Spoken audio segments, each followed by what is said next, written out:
Imagine descending 300 feet into the darkness of the Iron Mountain mine.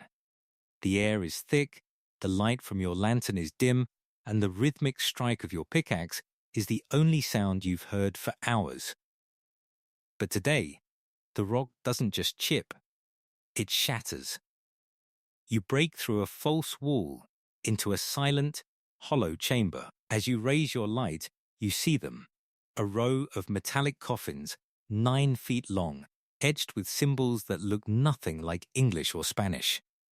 By tomorrow morning, men in black suits will arrive at the site.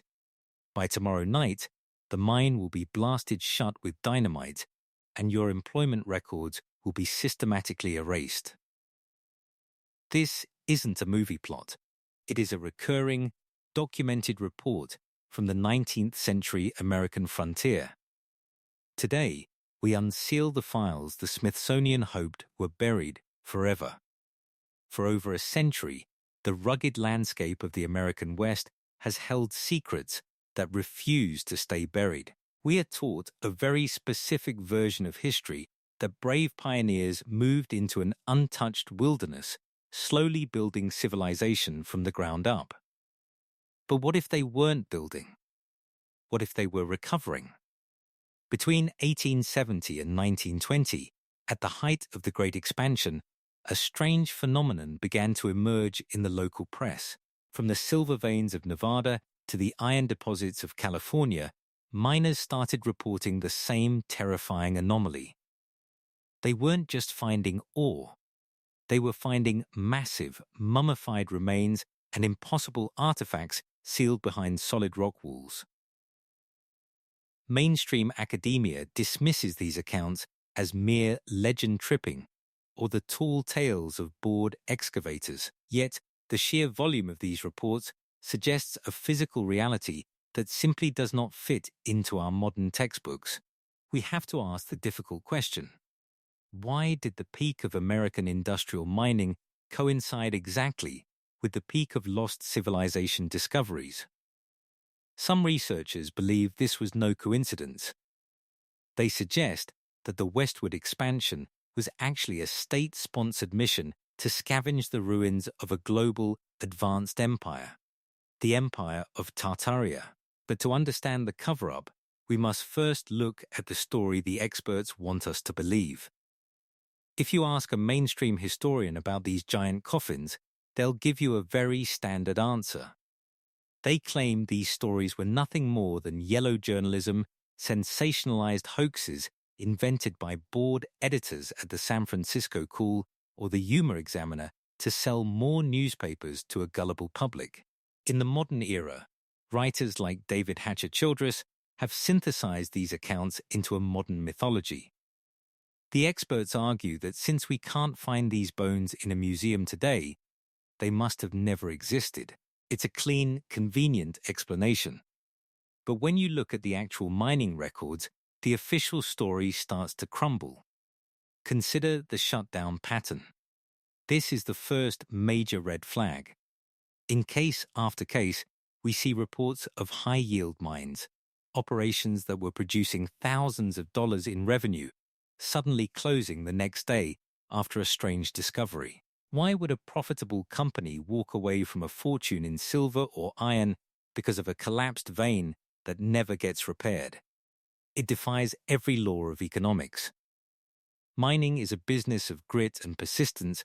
You don't just walk away from a multi-million-dollar investment because of a minor structural issue. Unless, of course, the issue was something they weren't allowed to see. This leads us to the second red flag: the missing logistics. If you dig into the archives of the Bureau of Land Management, you will find thousands of pages of geological surveys for almost every mine in the West. You can see the maps, the yields, and the payrolls. But for the so-called anomaly mines, the files often end abruptly. There is no final closure report, no liquidation of equipment, just a sudden administrative silence. It's as if the mine and everything inside it simply ceased to exist in the eyes of the government. Then, we have the most chilling consistency of all, the Smithsonian factor. In almost every archival account from the late 1800s, the story follows a rigid script. A discovery is made, a telegram is sent, and within days, representatives from a federal institution arrive. They don't come to help the miners, they come to collect the artifacts for study.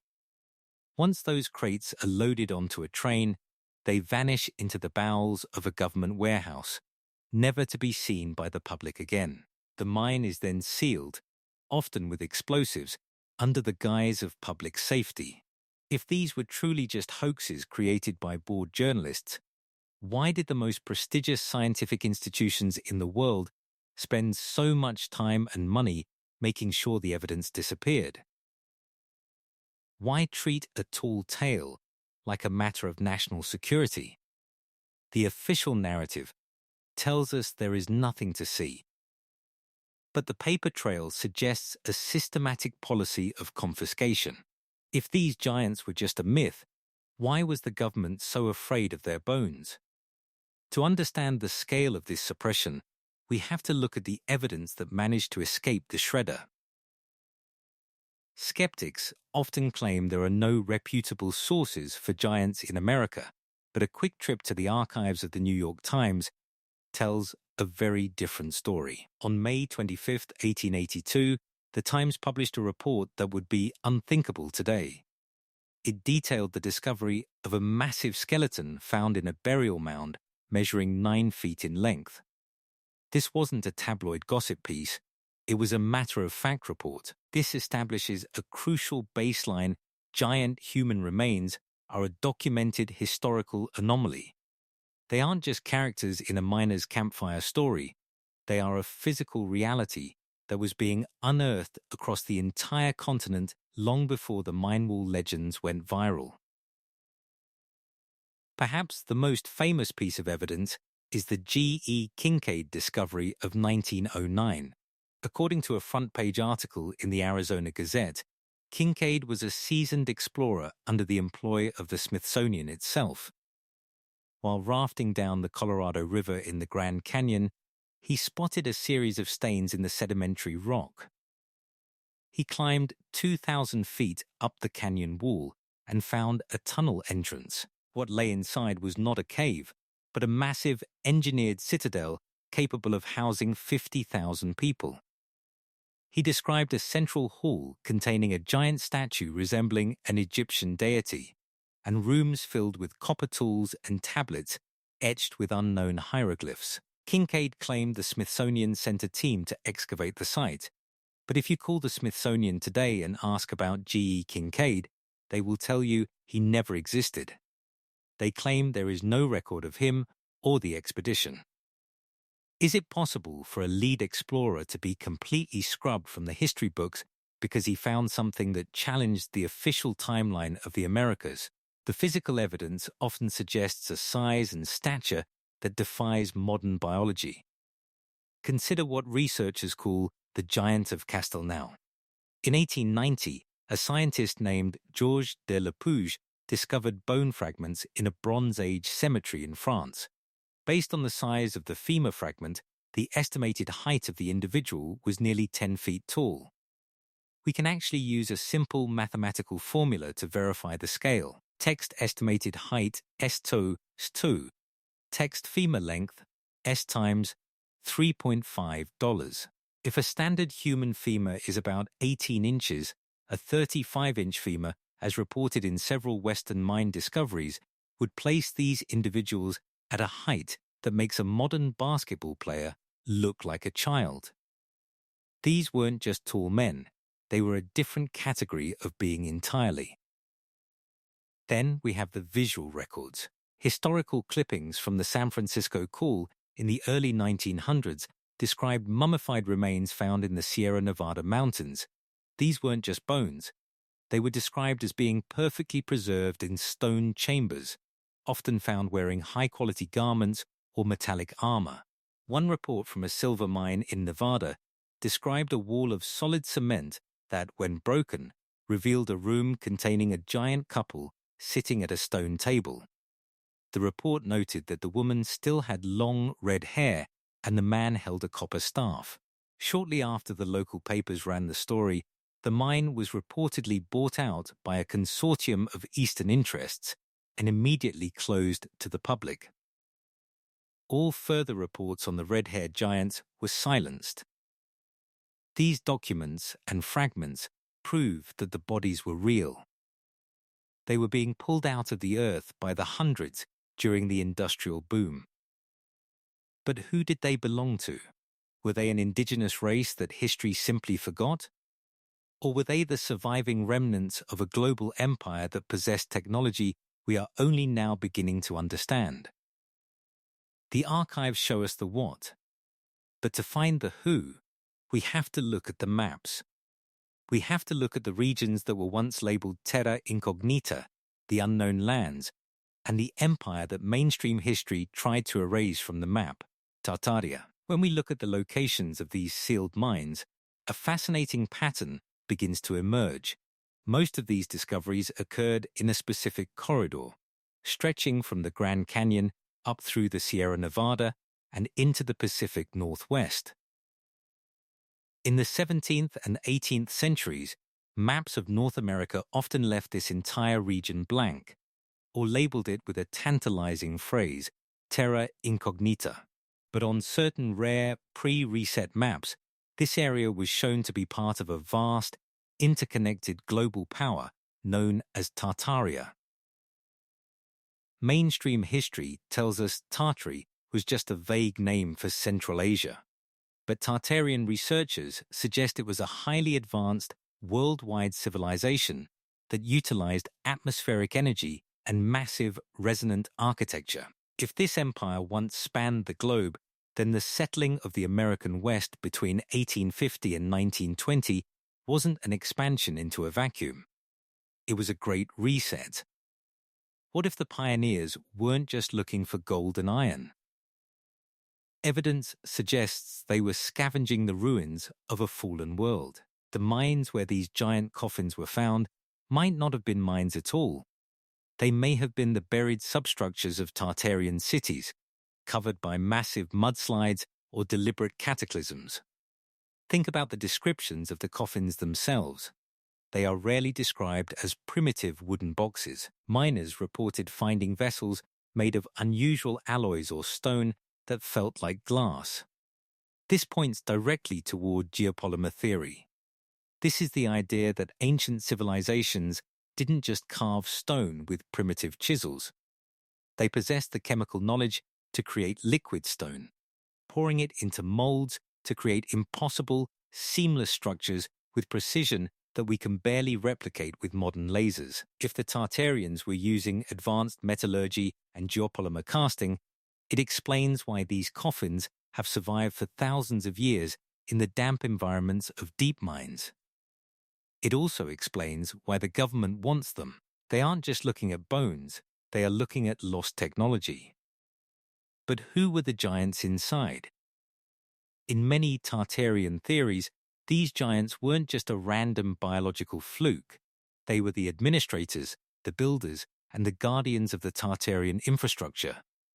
Some researchers believe the Earth's atmosphere was once very different, perhaps denser, with higher oxygen levels and a stronger electromagnetic field. In such an environment, human beings would naturally grow to much larger proportions. These giants may have been the old guard of the previous era, living for hundreds of years and possessing a deep understanding of the Earth's natural energies. When the reset happened, the event that ended the Tartarian era, these individuals may have retreated into deep underground bunkers or been buried alive in their own citadels. So, why go to such lengths to erase them? Why scrub G.E. Kincaid from the records? Why blast the Iron Mountain mine shut? The answer is simple: control. If the public realized that a superior race of humans once lived here, beings who were taller, stronger, and technologically more advanced, the narrative of constant progress would collapse. Our current power structures rely on the idea that we are at the pinnacle of human achievement. We are told that our ancestors were primitive, superstitious cave dwellers who eventually evolved into us. But the evidence of the giants tells the opposite story. It suggests that humanity has actually devolved. It proves that we have lost the knowledge of free energy, lost the ability to build with stone that lasts for millennia, and even lost the physical stature we once possessed. Admitting the existence of the giants would mean admitting that we are living in the ruins of a much greater civilization. It would mean that the Industrial Revolution was actually just a slow process of reverse engineering Tartarian scrap metal. The giants are the glitch in the matrix that the architects of our history cannot allow. Their very existence proves that the world as we know it is built on a foundation of lies and stolen heritage. What if the Wild West wasn't won with guns and wagons, but by specialized recovery teams digging up the technology of a suppressed empire? What if the gold rush was just a cover for the greatest archaeological heist in human history? If you think this is all ancient history, you haven't seen what the satellites are finding today. The cover-up didn't end in 1920, it just went high-tech. In the age of information, you might think it would be impossible to keep a secret this big. But the truth is, the more technology we develop, the more effective the suppression becomes. Today, we don't have to rely on a miner's testimony, we have tools that can see through the very crust of the Earth. Modern LiDAR, or light detection and ranging, has changed everything. By firing millions of laser pulses from aircraft, researchers can strip away the vegetation and soil on a digital map. What they are finding in the American West is staggering. Beneath the jagged peaks of the Sierra Nevada and the plateaus of Arizona, LiDAR has revealed massive, geometric hollows. These aren't natural caves. They have 90-degree angles, long corridors, and rooms that are hundreds of feet wide. They look less like geological formations and more like the floor plans of buried skyscrapers. But try to visit these sites today, and you'll run into a very modern wall. Over the last 20 years, the Bureau of Land Management and the Department of the Interior have launched a massive initiative to reclaim abandoned mines. On the surface, it sounds responsible. They claim they are protecting the public from falling down old shafts. But look at the methods. They aren't just putting up a fence. They are using high-density expanding foam to fill chambers and welding massive steel grates over entrances that have stood open for a century. Why the sudden urgency to seal these holes with permanent industrial-grade barriers? And why do so many of these safety projects happen in areas where historical giant sightings were recorded? In some cases, the suppression is even more overt. There are numerous accounts from hikers and modern-day urban explorers who have attempted to reach the coordinates of the Kincaid discovery or the Iron Mountain anomalies. They often report being intercepted by unmarked federal vehicles or finding themselves in restricted zones that don't appear on standard civilian maps. Some areas are even designated as no-fly zones for drones, officially to protect wildlife, yet the restricted perimeters often align perfectly with these subterranean anomalies. The Smithsonian Institution remains the primary gatekeeper. Despite the 1909 Arizona Gazette article being preserved in public libraries, the Smithsonian's official stance is that no such expedition ever took place. They have maintained this institutional inertia for over a century. If a museum admits to losing even one giant skeleton, they lose their credibility. If they admit to hiding thousands, they lose their right to exist. To protect the institution, they must maintain the silence. But the silence is getting harder to keep. Independent researchers are now using satellite ground-penetrating radar to bypass these restricted zones. They are finding ghost cities deep beneath the desert floor, structures that match the descriptions of the Tartarian citadels found by the miners of 1885. The evidence suggests that the government isn't just protecting us from falling down a hole. They are protecting us from a reality that would change the way we see our planet. They are guarding the entrances to a history that was never meant to be ours. They've spent billions of dollars to make sure you believe you are the first advanced civilization to inhabit this land. But the LiDAR doesn't lie. The mountain is hollow, and someone built the rooms inside it. Who is really benefiting from this silence? And what happens when the foam and the steel grates aren't enough to keep the truth from surfacing? You might ask yourself, does it really matter if giants lived in America thousands of years ago? Does it change your life today to know that a mine in 1885 was blasted shut to hide a row of metallic coffins?